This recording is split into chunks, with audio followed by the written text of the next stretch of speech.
नमस्कार बंधुरा पांटी रान्नाघरे आबारो एक नतून रेसिपि निये हाजिर हये गेছি আমি। आजके रेसिपिते रयेছে पटलेर एक असाधारण रेसिपि। साधारणत पटल आमरा आलू दिएई रान्ना करी और रोज ओई एकघेये पटल खेते किन्तु भालो लागे ना, अथच बाजारेर बैगे प्रथमेई आमरा पटलकेई खुঁজে पाई। ताहले चलुन এই पटलके आरो सुस्वादु आरो मनोरम आरो मনের করে তুলতে কী করব তার জন্য আজকের রেসিপিটা আপনাদের সকলের সঙ্গে আমি যেভাবে পটলকে এক এক দিন এক এক রকমভাবে সাজিয়ে পরিবেশন করি। তাহলে চলুন পটলগুলোকে তো প্রথমে ছাড়িয়ে নিয়েছি 2 চামচ সর্ষে আর 1 চামচ পোস্ত আর তার মধ্যে নিয়ে নেব একটুখানি কাঁচা লঙ্কা। একটা কাঁচা লঙ্কা নিয়ে ভালো করে এটাকে কিন্তু নিরামিষ যেহেতু করব এটাকে ভালো করে একটু টমেটো দিয়ে পেস্ট করে নেব। এখানে আমি অর্ধেকটা টমেটো দিলাম কারণ খুব বেশি টমেটো দেওয়ার প্রয়োজন নেই। আর টমেটোটাকে দিয়ে ভালো করে কিন্তু এটাকে পেস্ট করে নেব। আর এই রেসিপিটা অল্প মশলা এতটাই মজার হয় যে প্রত্যেককেই খেতে বেশ ভালো লাগবে আর গরম ভাতের সঙ্গে জমে যাবে। আর সর্ষের মধ্যে কিন্তু অবশ্যই একটু নুন দিয়ে বাটলে সর্ষের মধ্যে তেতো ভাব আসে না। চলুন তাহলে মিক্সিতে এবারে পেস্ট করে নিই মশলাটাকে। কত সামান্য মশলা দিয়ে আজকে যে আমি এত সুস্বাদু একটা পটল রেসিপি করব সেটা কিন্তু ঘরে অবশ্যই আপনারা করলে বুঝতে পারবেন এই পটলের রেসিপিটা কতটা মজার। প্রথমে তো সর্ষের তেল কড়াই গরম করে নিয়েছি, তারপরে কড়াইয়ের মধ্যে দিয়ে দিয়েছি কেটে রাখা পটলগুলোকে কিন্তু আমি মাঝখান দিয়ে টুকরো করে কেটে নিয়েছি যাতে করে পটলটা ভালোভাবে দুপিঠ ভালো করে ভাজা হয় আর তার সঙ্গে পটলের ভেতর পর্যন্ত কিন্তু মশলাটা পৌঁছে যায়। সেই রকমভাবে কিন্তু আমি পটলটাকে কেটে ভাজার মতো করে কেটে এটাকে সর্ষের তেলের মধ্যে ভেজে নেব। এই পটলটাকে কিন্তু ভালো করে ভেজে নিলাম, নুন হলুদ মাখালাম না, একটু অল্প নুন ছড়িয়ে পটলটাকে ভেজে নিচ্ছি। উল্টে পাল্টে সব পটলগুলো একসঙ্গে ছেড়ে দেবো।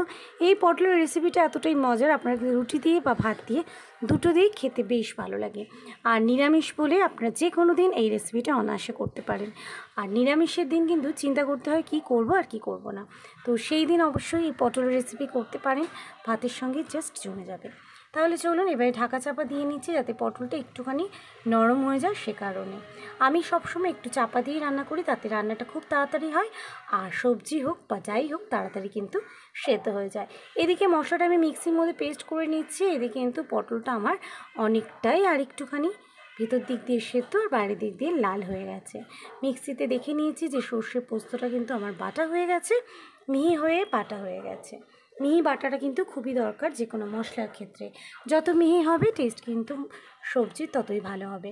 এবারে পটলগুলো দেখতেই পাচ্ছেন লাল করে ভেজে তুলে নিলাম।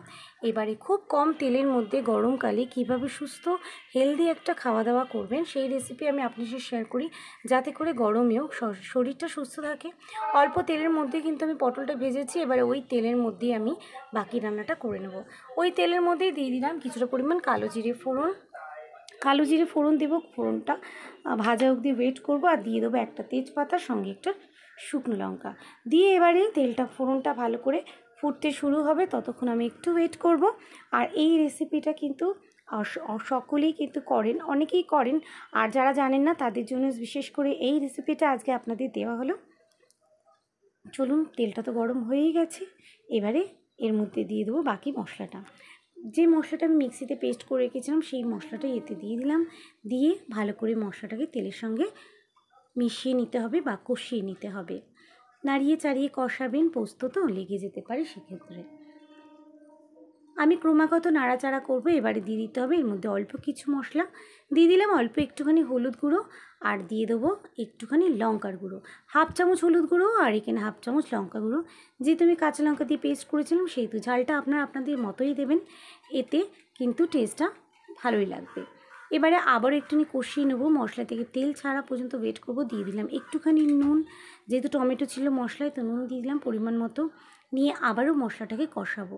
মশলা দিয়ে তেল ছাড়বে ততক্ষণ ওয়েট করব। তেল ছেড়ে দিয়েছে মশলা দিয়ে, এরপরে কিন্তু এই হয়ে এসেছে আমাদের রেসিপিটা। খুবই ইজি আর সিম্পল একটা রেসিপি, ঝটপট হয়েও যায়। বাড়িতে চাইলে যে কোনো দিনে কিন্তু এই রেসিপিটা করে নিতে পারেন। নিরামিষ বলে দিয়ে দিলাম এতে 1 চামচ পরিমাণ চিনি। আবারও আমি মশলাটাকে কষিয়ে নিচ্ছি। 2 থেকে 3 মিনিটের মধ্যেই কিন্তু মশলাটা আমার কষানো হয়ে গেছে, দেখতেই পাচ্ছেন মশলা দিয়ে তেল ছেড়ে দিয়েছে। এবারে পটলগুলো কিন্তু এর মধ্যে দেওয়া বাকি আছে, আর একটুখানি নাড়াচাড়া করে নিই। মশলার মধ্যে কিন্তু এবারে নাড়াচাড়া করে দিয়ে দেবো ভেজে রাখা পটলগুলো। দিয়ে দিলাম মিক্সির বাটি ধোয়া একটুখানি জল, যাতে পটলটা যতটা জলটাও ততটা। এটা কিন্তু শুকনো শুকনো হয়, গ্রেভি টাইপের, অল্প গ্রেভি থাকবে, এতেই কিন্তু মজা লাগবে এই রেসিপিটা। জলটা দেওয়ার পর একটু ফুটতে শুরু হয়ে গেছে, খুব কম পরিমাণেই জল দিয়েছি আমি, হাফ কাপেরও কম জল আমি এখানে অ্যাড করেছি মশলার মধ্যে। এবারে দিয়ে দিলাম ভেজে রাখা পটলগুলো। পটলটা দিয়ে একটু নাড়িয়ে চাড়িয়ে পটলের গায়ে কিন্তু মশলাটা মাখিয়ে নিতে হবে।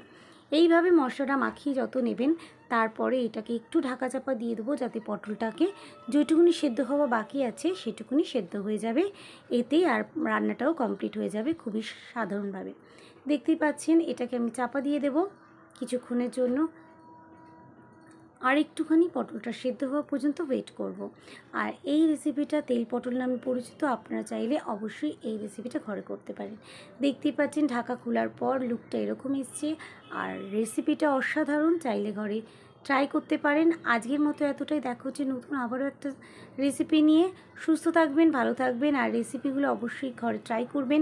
নতুন বন্ধু যারা আছেন আমার চ্যানেলটিকে সাবস্ক্রাইব করে দেবেন, পুরনো বন্ধুরা লাইক করে পাশে থাকার অনুরোধ রইল। আর রেসিপিটা যদি ভালো লাগে অবশ্যই কমেন্টে লিখে জানাবেন আমার রেসিপিটা আপনাদের কেমন লাগলো। আর পরিবেশন করে দিন ভাতের সঙ্গে এই তেল পটল রেসিপি। আশা করছি রেসিপি আপনাদের প্রত্যেকের ভালো লাগবে। ঘরে করে অবশ্যই সকলকে পরিবেশন করুন। আজকের মতো এতটাই, দেখা হচ্ছে নতুন আবারও একটা ভিডিও নিয়ে। সুস্থ থাকবেন, ভালো থাকবেন।